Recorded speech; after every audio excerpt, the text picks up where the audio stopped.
Islamic পরকাল তত্ত্বের পাতা যদি আমরা ওল্টাই তাহলে এমন কিছু চরিত্র আর ঘটনার উল্লেখ পাই যা আমাদের একই সাথে আকর্ষণ করে আবার ভয়ও দেখায়। আজ আমরা ঠিক সেরকমই এক বিষয় নিয়ে বসছি। আমাদের হাতে যে সোর্সগুলো আছে সেগুলোর ওপর ভিত্তি করে আমরা মানব ইতিহাসের সবচেয়ে বড় যে প্রতারণা, আ গ্র্যান্ড ডিসেপশন, সেটার ফাইলটা খুলতে চলেছি। আর আজকের আলোচনার কেন্দ্রে আছে সেই চরিত্র দাজ্জাল। আমাদের লক্ষ্য হলো এই বিশাল আর জটিল বিষয়টাকে ভেঙে ভেঙে একটা সহজ কাঠামোতে বোঝা। ঠিক। আর শুরুতেই একটা বিষয় আমার মনে হয় পরিষ্কার করে নেওয়া ভালো। আমাদের এই পুরো আলোচনাটা কিন্তু শ্রোতার দেওয়া সোর্সের মধ্যেই সীমাবদ্ধ থাকবে। এখানে আমরা কোনো ব্যক্তিগত মতামত বা বাইরে থেকে নতুন কোনো তথ্য যোগ করছি না। আমাদের কাজ হলো উৎসের ভেতরে নির্যাসটুকু বের করে আনা, সেটার বিভিন্ন দিক নিয়ে কথা বলা, যাতে পুরো চিত্রটা স্পষ্ট হয়। একদম। তাহলে চলুন এই কেস ফাইলের প্রথম অধ্যায়ে যাওয়া যাক। উৎসে একটা দাবি করা হয়েছে যা শুনলেই কিন্তু চমকে উঠতে হয়। বলা হচ্ছে দাজ্জালের পরীক্ষা বা ফিতনা হবে হযরত আদম থেকে শুরু করে কিয়ামত পর্যন্ত মানব ইতিহাসের সবচেয়ে বড় পরীক্ষা। এমনকি হযরত নূহ আলাইহিস সালাম থেকে শুরু করে প্রত্যেক নবী নাকি তার জাতিকে এ ব্যাপারে সতর্ক করে গেছেন। প্রশ্ন হলো কেন? একটা একক সত্তার পরীক্ষা কিভাবে ইতিহাসের আর সব কিছুর চেয়ে বড় হয়ে দাঁড়ায়? এর কারণটা বুঝতে হলে আমাদের দেখতে হবে সে ঠিক কোন কোন জায়গায় আঘাত হানবে। উৎসের বিশ্লেষণ অনুযায়ী তার আক্রমণের পদ্ধতিটা ত্রিমাত্রিক। সে একসাথে মানুষের অস্তিত্বের তিনটে মূল ভিত্তিকে নাড়িয়ে দেবে। প্রথমটা হলো ঈমান বা বিশ্বাস, যেটা সবচেয়ে সরাসরি আক্রমণ। সে নিজেকে সৃষ্টিকর্তা বা রব বলে দাবি করবে, হ্যাঁ, কোনো রকম রাগঢাক ছাড়া। এটা হলো বিশ্বাসের মূলে সরাসরি কুঠারাঘাত। দ্বিতীয় আক্রমণটা হবে মানুষের আকল বা যুক্তিবোধের ওপর। সে এমন সব ঘটনা ঘটাবে যা মানুষের জ্ঞান, বুদ্ধি, বিজ্ঞান, যুক্তি সব কিছুর ঊর্ধ্বে। চোখের সামনে একজন মৃত মানুষকে জীবিত করে দেখানোর মতো অবিশ্বাস্য কাজ করবে সে। ঈমান আর যুক্তি দুটোই গেল, কিন্তু তৃতীয় আক্রমণটা আমার কাছে সবচেয়ে ভয়ঙ্কর মনে হয়, কারণ ওটা অনেক বেশি বাস্তব, অনেক বেশি প্রাইমাল। ঠিক ধরেছেন। তৃতীয় আক্রমণটা হবে রিজিক বা জীবিকার ওপর, যা মানুষের টিকে থাকার সবচেয়ে মৌলিক প্রয়োজন। ভাবুন তো, একটা দুর্ভিক্ষের সময় যখন মানুষ খাবারের জন্য হাহাকার করছে, তখন সে এসে হাজির হবে। তার নির্দেশে আকাশ থেকে বৃষ্টি পড়বে, শুকনো জমিতে ফসল ফলবে, তার সাথে থাকবে রুটি আর মাংসের পাহাড়, বইতে থাকবে পানির নহর। আপনি যখন একটা খালি পেটে থাকা মানুষের সামনে খাবারের পাহাড় এনে হাজির করবেন, তখন ধর্মতত্ত্ব বা যুক্তির তর্ক তো খুব বেশি দূর এগোতে পারে না। উৎসে একটা ঘটনা উল্লেখ করা আছে যেটা এই নির্মম বাস্তবতাটা চোখে আঙুল দিয়ে দেখিয়ে দেয়। হ্যাঁ, সেই গ্রামবাসীর ঘটনাটা। দাজ্জাল এক দুর্ভিক্ষ পীড়িত হতাশাগ্রস্ত গ্রামে গিয়ে এক ব্যক্তিকে বলবে, আমি যদি তোমার মরে যাওয়া উটগুলোকে জীবিত করে দিই, যদি ওদের দুধের বাটগুলো আগের চেয়েও বেশি দুধে ভরে দিই, তাহলে কি তুমি আমাকে প্রভু বলে মানবে? সেই মুহূর্তে ওই মানুষটার মানসিক অবস্থাটা কি হতে পারে? একদিকে ক্ষুধার জ্বালা, প্রিয়জনদের কষ্ট, অন্যদিকে চোখের সামনে এমন এক অলৌকিক সমাধান। এটা শুধু বিশ্বাসের পরীক্ষা নয়, এটা মানুষের সবচেয়ে দুর্বল মুহূর্তে তার অসহায়ত্বকে পুঁজি করে নেওয়া এক চরম মনস্তাত্ত্বিক চান। একদম। সোর্সের বর্ণনা অনুযায়ী সেই ব্যক্তি এক মুহূর্ত দেরি করবে না, সে সিজদায় লুটিয়ে পড়বে।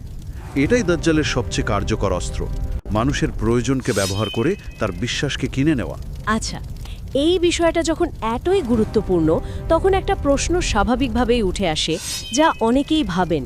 পবিত্র কোরআনে এত ভবিষ্যৎবাণী, এত সতর্ক বার্তা রয়েছে, কিন্তু দাজ্জালের নামটা সরাসরি উল্লেখ করা নেই কেন? উৎসের একটা দারুণ ব্যাখ্যা দেয়া হয়েছে। ব্যাপারটা হলো, পরীক্ষার প্রকৃতির সাথেই এটা জড়িত। যদি কুরআনে তার নাম, পরিচয়ে বিস্তারিত বর্ণনা অক্ষরে অক্ষরে লেখা থাকতো, তাহলে তো তাকে চেনাটা একটা সিলেবাসের প্রশ্নের মতো সহজ হয়ে যেত। সবাই তাকে দেখা মাত্রই চিনে ফেলত। আর তাহলে সেটা মানব ইতিহাসের সবচেয়ে বড় পরীক্ষা থাকতো না? ঠিক তাই। পরীক্ষার তীব্রতা তো লুকিয়ে থাকে কিছুটা অস্পষ্টতা আর গোপনীয়তার মধ্যে। মানুষকে তার ঈমান, জ্ঞান আর প্রজ্ঞা ব্যবহার করে সত্যকে চিনে নিতে হবে, এটাই আসল চ্যালেঞ্জ। তবে অনেক ইসলামিক পণ্ডিত মনে করেন যে কুরআনে এর দিকে পরোক্ষ ইঙ্গিত রয়েছে। যেমন ধরুন, সূরা আনামের 158 নম্বর আয়াতে বলা হয়েছে যে যেদিন তোমার রবের বড় নিদর্শন এসে পড়বে সেদিন তার ঈমান কোনো কাজে আসবে না যে আগে ঈমান আনেনি। এই বড় নিদর্শনের মধ্যেই দাজ্জালের আগমনকে ধরা হয়। উৎসে কিন্তু ছোট আর বড় দাজ্জালের একটা পার্থক্যও টানা হয়েছে। এটা একটু পরিষ্কার করা দরকার, তাই না? হ্যাঁ, হাদিসের বর্ণনা অনুযায়ী কিয়ামতের আগে প্রায় ৩০ জনের মতো মিথ্যাবাদী দাজ্জাল বা প্রতারকের আবির্ভাব হবে। তারা নিজেদের নবী বলে দাবি করবে, কিন্তু আমাদের আজকের আলোচনার কেন্দ্রে যে আছে সে হলো আল মাসিহ আদ-দাজ্জাল। এই আল মাসিহ বা দি আলটিমেট ডিসিভার নিজেকে নবী নয়, সরাসরি প্রভু বলে দাবি করবে। তার মানে এই ছোটখাটো প্রতারকদের পর তাহলে মূল খেলোয়াড় মাঠে নামবে? এটা একটা গুরুত্বপূর্ণ পার্থক্য। তো এই চূড়ান্ত প্রতারকের আগমনের জন্য ট্রিগার পয়েন্টটা কি? সোর্স অনুযায়ী সে কখন এবং কোথা থেকে আসবে? তার আবির্ভাবের সময়টা একটা বিশাল ভূরাজনৈতিক ঘটনার সাথে বাঁধা। উৎসের তথ্য বলছে সেটা হলো কনস্ট্যান্টিনোপল, অর্থাৎ আজকের ইস্তাম্বুল বিজয়। এই বিজয়ের খুব অল্প সময়ের মধ্যেই তার আবির্ভাব ঘটবে। বলা হয়েছে ব্যবধানটা হবে মাত্র 7 মাসের। তার মানে একটা বিশাল বিজয়ের আনন্দের মধ্যেই সবচেয়ে বড় বিপর্যয়ের খবরটা আসবে? ঠিক তাই। বর্ণনাটা বেশ নাটকীয়। মুসলিম সেনাবাহিনী যখন বিজয়ের পর যুদ্ধলব্ধ সম্পদ নিজেদের মধ্যে ভাগ বাটোয়ারা করতে ব্যস্ত থাকবে, ঠিক সেই মুহূর্তে শয়তান একটা উঁচু জায়গা থেকে চিৎকার করে একটা গুজব ছড়িয়ে দেবে। বলবে, তোমাদের অনুপস্থিতিতে তোমাদের ঘরে দাজ্জাল প্রবেশ করেছে। এটা শুনে সবাই হাতের কাজ ফেলে দৌড় দেবে, কিন্তু পরে বুঝতে পারবে খবরটা মিথ্যা ছিল। কিন্তু এই গুজবটাই হবে তার আসল আগমনের পূর্বাভাস। একটা ফলস অ্যালার্ম দিয়ে শুরু হবে। ইন্টারেস্টিং। কিন্তু তার আসল উৎপত্তিস্থল কোথায়? জায়গাটা কি নির্দিষ্ট করে বলা আছে? হ্যাঁ, এবং অবাক করার মতো নির্দিষ্টভাবে বলা আছে। হাদিস অনুযায়ী সে পূর্ব দিক থেকে আসবে। আরও নির্দিষ্ট করে বললে খোরাসান নামের এক প্রাচীন অঞ্চল থেকে। সেই অঞ্চলের মধ্যেও ইস্পাহান শহর, যার পুরনো নাম ছিল আসপাহান, সেখান থেকে। এমনকি তার চেয়েও নির্দিষ্ট করে বলা হয়েছে ইস্পাহানের ইয়াহুদিয়া নামক একটি এলাকা থেকে, যা ঐতিহাসিকভাবে ছিল একটি ইহুদি বসতি। তবে তার চূড়ান্ত প্রকাশ, অর্থাৎ যখন সে বিশ্বমঞ্চে আত্মপ্রকাশ করবে, সেটা হবে সিরিয়া এবং ইরাকের মধ্যবর্তী কোনো এক স্থান থেকে। এই ডিটেলগুলো বেশ চমকপ্রদ। এবার আসা যাক তার পরিচয়ের দিকে। তাকে চেনার উপায় কি? সোর্সগুলোতে তার শারীরিক বর্ণনা কেমন দেওয়া হয়েছে? এটা কি সূক্ষ্ম কোনো চিহ্ন নাকি একেবারে প্রকাশ্য? একেবারেই সূক্ষ্ম নয়। বর্ণনাগুলো খুবই স্পষ্ট এবং অদ্ভুত। বলা হয়েছে সে হবে একজন স্থূল লালচে বর্ণের যুবক। তার চুল হবে অস্বাভাবিক রকমের কোঁকড়ানো, অনেকটা গাছের ডালের মতো চট পাকানো। তবে তার সবচেয়ে বড় পরিচয়ক চিহ্ন হবে তার চোখ। হ্যাঁ, সেই বিখ্যাত এক চোখের বর্ণনা। এটা শুধু এক চোখ হওয়ার চেয়েও বেশি নির্দিষ্ট। তার ডান চোখটাকে তুলনা করা হয়েছে একটা ফোলা সবুজ আঙ্গুরের সাথে, যা নষ্ট এবং দৃষ্টিহীন। আর অন্য চোখটাও ত্রুটিপূর্ণ হবে। এর পরের চিহ্নটা আরও অলৌকিক। তার কপালে লেখা সেই শব্দটা? ঠিক, তার কপালে আরবিতে কাফফারা অথবা পুরো কাফির শব্দটি লেখা থাকবে। আর সবচেয়ে আশ্চর্য বিষয় হলো, এই লেখাটা পড়ার জন্য শিক্ষিত হওয়ার প্রয়োজন হবে না। প্রত্যেক বিশ্বাসী ব্যক্তি, সে অক্ষরজ্ঞানহীন হলেও এই লেখাটা পড়তে পারবে। এটা যেন কোনো সাধারণ লেখা নয়, বরং এক ধরনের আধ্যাত্মিক চিহ্ন। তার মানে তাকে চেনার জন্য জাগতিক চোখের চেয়ে আত্মিক দৃষ্টি বেশি জরুরি হবে। এটা নিজেই তো একটা পরীক্ষা। চেহারার বর্ণনা থেকেই বোঝা যাচ্ছে সে কতটা অস্বাভাবিক, কিন্তু তার আসল শক্তি তো তার ক্ষমতায়। ঠিক কতটা অবিশ্বাস্য হবে তার ক্ষমতাগুলো? তার ক্ষমতাগুলো আক্ষরিক অর্থেই মানুষের বাস্তবতার ধারণাকে ভেঙে দেবে। আমরা তো আগেই প্রকৃতির উপর তার নিয়ন্ত্রণের কথা বলেছি। বৃষ্টি নামানো, ফসল ফলানো, এর সাথে আরও যুক্ত হবে জমিনের ভেতরের সমস্ত খনিজ সম্পদ বের করে আনা। বর্ণনা অনুযায়ী সম্পদগুলো মৌমাছি ঝাঁকের মতো তাকে অনুসরণ করবে। সোর্সে তার জান্নাত আর জাহান্নামের একটা নকল সংস্করণ তৈরির কথা বলা আছে। এটা তো সরাসরি মানুষকে ধোঁকা দেওয়ার জন্য বানানো। হ্যাঁ, এটা তার সবচেয়ে বড় ভ্রমগুলোর একটা। তার সাথে থাকবে দুটো প্রবাহমান নদী। একটাকে দেখে মনে হবে সেটা শান্ত শীতল পানির জান্নাত, অন্যটাকে দেখে মনে হবে দাউ দাউ করে জ্বলা জাহান্নামের আগুন। কিন্তু বাস্তবতা হবে ঠিক তার উল্টো। যেটাকে জান্নাত মনে হবে সেটাই আসলে আগুন, আর যেটাকে জাহান্নাম মনে হবে সেটাই আসলে শীতল পানি। নবী সাল্লাল্লাহু আলাইহি ওয়াসাল্লামের উপদেশ হলো, কেউ যদি সেই পরিস্থিতির শিকার হয় সে যেন চোখ বন্ধ করে ওই আগুনের নদীতেই ঝাঁপ দেয়, কারণ ওটাই আসলে মুক্তি। আর মৃতকে জীবিত করার যে ক্ষমতা, সেটার পেছনে রহস্যটা কি? এটা কি আসল নাকি পুরোটাই বিভ্রম? সর্জনের জন্য একজন ঈমানদার যুবককে ডেকে আনবে এবং তাকে করাত দিয়ে চিরে 2 টুকরো করে ফেলবে। এরপর সে তাকে আবার জীবিত করে তুলবে এবং ওই যুবক হাসতে হাসতে উঠে দাঁড়াবে। এই ঘটনাটা সে সত্যিকারের মানুষের ওপর মাত্র একবারই করতে পারবে। মাত্র একবার? তাহলে বাকি যে বলা হয় সে মৃত বাবা মা আত্মীয় স্বজনদের ফিরিয়ে আনবে, সেগুলো হবে শয়তানের সাহায্যে দেখানো বিভ্রম। ইবলিস তার সমস্ত শয়তান বাহিনীকে নির্দেশ দেবে দাজ্জালকে সাহায্য করার জন্য। এই শয়তানেরা মানুষের মৃত প্রিয়জনদের রূপ ধারণ করে তাদের সামনে আসবে, এসে বলবে, শোনো, ইনিই তোমাদের প্রভু, আমরা তার অনুসরণ করে শান্তি পেয়েছি, তোমরাও তাকে মেনে নাও। ভাবুন, নিজের মৃত বাবাকে চোখের সামনে দাঁড়িয়ে এই কথা বলতে দেখলে কার না বিশ্বাসে চির ধরে। এটা তো প্রযুক্তি আর ব্ল্যাক ম্যাজিকের এক ভয়ঙ্কর মিশ্রণ। তার চলাফেরার গতি নিয়েও তো অদ্ভুত কথা বলা আছে। হ্যাঁ, তার গতি হবে বাতাসের মতো। বলা হয়েছে যে বাতাস মেঘকে তাড়িয়ে নিয়ে যায়, সে সেই গতিতে সারা পৃথিবীতে ভ্রমণ করবে। আর তার বাহন হিসেবে একটা বিশাল সাদা গাধার কথা উল্লেখ আছে, যার 2 কানের মধ্যে দূরত্বই হবে 40 হাত। এই গাধার বিষয়টা নিয়ে তো অনেক আধুনিক ব্যাখ্যাও শোনা যায়। কেউ বলে এটা বিমান বা অন্য কোনো প্রযুক্তি।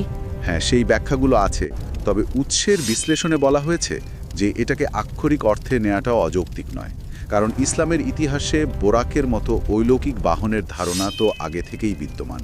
তাই এটা একটা বিশেষ ঐশ্বরিক ক্ষমতাপ্রাপ্ত প্রাণীও হতে পারে। এত ক্ষমতা, এত মায়া তৈরি করার পর তার অনুসারী তো অভাব হবে না। তার প্রধান শক্তি কারা হবে? তার মূল সেনাবাহিনী হবে ইস্পাহানের 70,000 ইহুদি, যারা সবুজ রঙের চাদর পরা থাকবে। এছাড়া যখন সে মদিনার কাছাকাছি এসে শিবির স্থাপন করবে, তখন মদিনায় পরপর 3টি ভূমিকম্প হবে। এই ভূমিকম্পের পর শহরের সমস্ত মুনাফিক, অর্থাৎ যারা এতদিন নিজেদের মুসলমান বলে দাবি করলেও অন্তরে বিশ্বাসী ছিল না, তারা ভয় পেয়ে শহর থেকে বেরিয়ে এসে তার দলে যোগ দেবে। এত ক্ষমতাধর একজন পৃথিবীতে কতদিন থাকবে?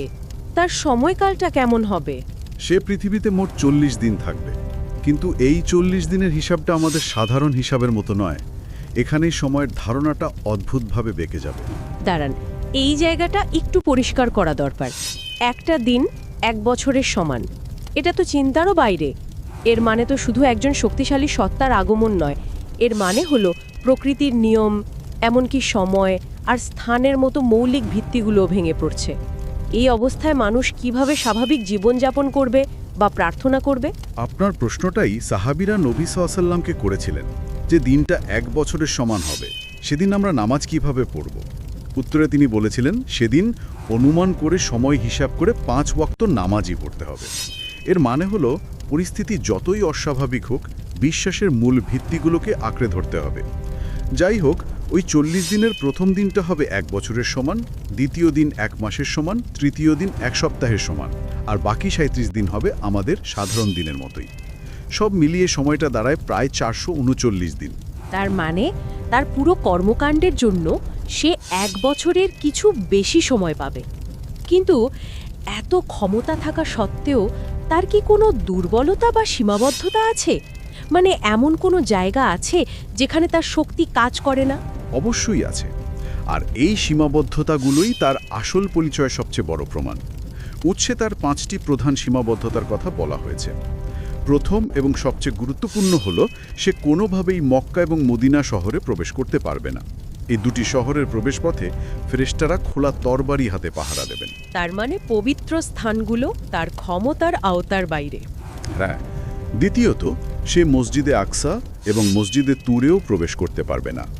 তৃতীয় সীমাবদ্ধতাটি হল, সেই ঈমানদার যুবকের সাথে সম্পর্কিত, যাকে সে একবার হত্যা করে জীবিত করেছিল। সে চাইলেও ওই ব্যক্তিকে দ্বিতীয়বার হত্যা করতে পারবে না। তার ক্ষমতা ওই ব্যক্তির উপর আর কাজ করবে না। তার মানে তার অলৌকিক ক্ষমতা সীমিত। আর সবচেয়ে বড় সীমাবদ্ধতা? তার সবচেয়ে বড় দুর্বলতা হলো হযরত ঈসা আলাইহিস সালাম। সে ঈসা আলাইহিস সালামের মুখোমুখি হতে পারবে না। হাদিসের বর্ণনা অনুযায়ী ঈসা আলাহিসাল্লামকে দেখা মাত্রই সে লবণের মতো পানিতে গলতে শুরু করবে এবং শেষ পর্যন্ত ঈসা আলাহিসাল্লামের হাতেই সে নিহত হবে। আর পঞ্চমত, সে সত্যিকারের মৃতদের ব্যাপকভাবে জীবিত করতে পারবে না, ওই একটি ঘটনা ছাড়া। বাকি সবই হবে শয়তানের দেখানো বিভ্রম। তাহলে পুরো আলোচনাটা যদি এক জায়গায় আনি, দাজ্জালের ফিতনা শুধু কিছু জাদুর খেলা বা অলৌকিক ক্ষমতার প্রদর্শনী নয়। এটা আসলে মানুষের বিশ্বাস, যুক্তি এবং টিকে থাকার মৌলিক চাহিদার এক চূড়ান্ত পরীক্ষা। যখন ক্ষুধা, ভয় আর হতাশা মানুষকে চারদিক থেকে ঘিরে ফেলে, তখন বিমূর্ত সত্যকে আঁকড়ে ধরে রাখা কতটা কঠিন হতে পারে, এই ঘটনা সেই নির্মম প্রশ্নটি আমাদের সামনে ছুড়ে দেয়। এবং এই আলোচনার শেষে আমরা শ্রোতাদের জন্য একটা ভাবনা রেখে যেতে চাই। উৎসের বর্ণনায় তামিম দারিরাহ নামে একজন সাহাবীর কথা উল্লেখ আছে, যিনি এক সামুদ্রিক যাত্রায় পথ হারিয়ে এক দ্বীপে পৌঁছেছিলেন এবং সেখানে তিনি দাজ্জালকে স্বচক্ষে দেখেছিলেন, শৃঙ্খলিত অবস্থায়, তার সাথে কথাও বলেছিলেন। এই ঘটনাটা যদি আমরা সত্যি বলে ধরে নিই, তাহলে এর একটা গভীর অর্থ দাঁড়ায়। ইতিহাসের সবচেয়ে বড় অশুভ শক্তি হয়তো বহু শতাব্দী ধরেই এই পৃথিবীতেই বন্দী অবস্থায় তার মুক্তির সময়ের জন্য অপেক্ষা করছে। যদি তাই হয়, তাহলে বর্তমান সময়ে যেখানে ছোট বড় হাজারো মিথ্যা আর প্রতারণা আমাদের চারপাশকে ঘিরে রেখেছে, সেখানে সত্য ও মিথ্যার মধ্যে পার্থক্য করার ক্ষমতা অর্জন করা আমাদের জন্য কতটা জরুরি, এই প্রশ্নটা আমাদের সবার ভেবে দেখার জন্য রইল।